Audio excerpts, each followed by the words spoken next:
حضرت یوسف علیہ السلام اللہ تعالیٰ کے جلیل القدر پیغمبر تھے اور جناب یعقوب علیہ السلام کے فرزند تھے۔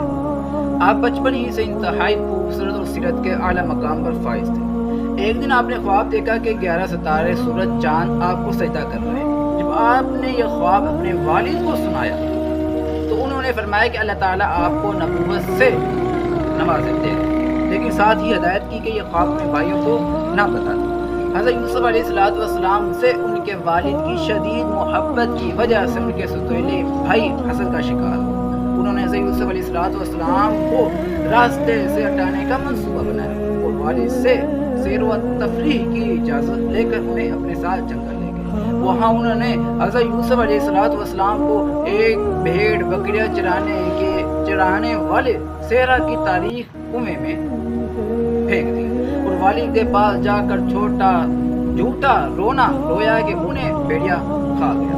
ثبوت کے طور پر آپ ایک کرتے کو خون لگا کر دکھایا کہ یہ ثبوت ہے۔ اللہ کی حکمت سے ایک تجارتی قافلہ وہاں سے گزرا۔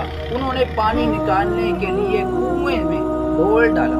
حضرت یوسف علیہ السلام اس ڈول کے ساتھ باہر نکل آئے۔ قافلے والوں نے انہیں مصر کے بازار میں لے جا کر ایک معمولی قیمت پر بیچ دیا، جہاں مصر کے عزیز و وزیر خزانہ نے انہیں خرید لیا اور اپنے گھر لے جا کر اپنی بیوی زلیخا سے کہا کہ اس بچے کی دیکھ بھال اچھی طرح کرو۔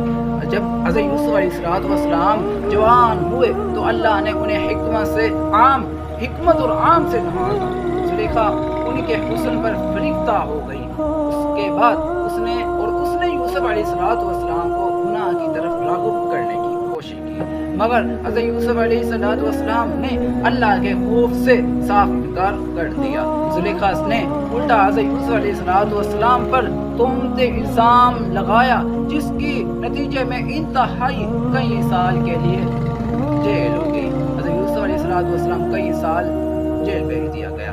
قید خانے میں حضرت یوسف علیہ السلام نے اپنے بہترین اخلاق اور اللہ کے فضل سے قیدیوں کی خوابوں کی سچائی تعبیر بتانا شروع کی۔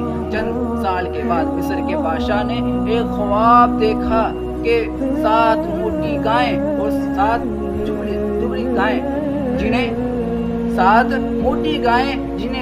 دبلی گائیں کھا رہی ہیں، وہ 7 سبز بالیاں ہیں اور 7 خشک کئی درباری اس خواب کی تعبیر نہ بتا سکا کہ تب کے کھانے سے رہا ہونے والا ایک شخص حضرت یوسف علیہ السلام کا یاد آیا۔ اس کو حضرت یوسف علیہ السلام کا یاد آیا۔ حضرت یوسف علیہ السلام نے خواب کی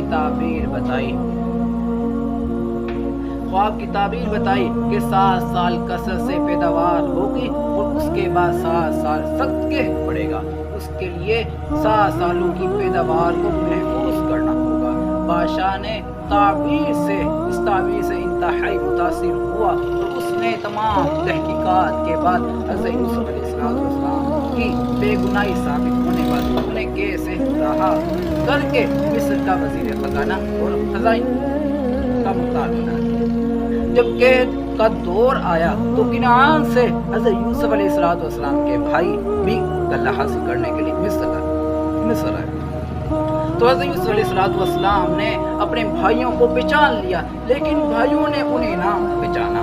تعبیر کے ساتھ انہوں نے اپنے سگے بھائی بنیامین کو اپنے پاس روکا اور بعد میں انہیں تمام بھائیوں پر حقیقت ظاہر کر دی۔ انہوں نے بھائیوں کو معاف کر دیا اور اپنے والد حضرت یعقوب علیہ السلام کے لیے اپنا کرتا بھیجا، جسے آنکھوں پر لگانے سے ان کی بینائی واپس آ گئی، جو یوسف علیہ السلام جدائی میں رو رو کر چلی گئی تھی۔ آخرکار پورا خاندان مصر منتقل ہو گیا۔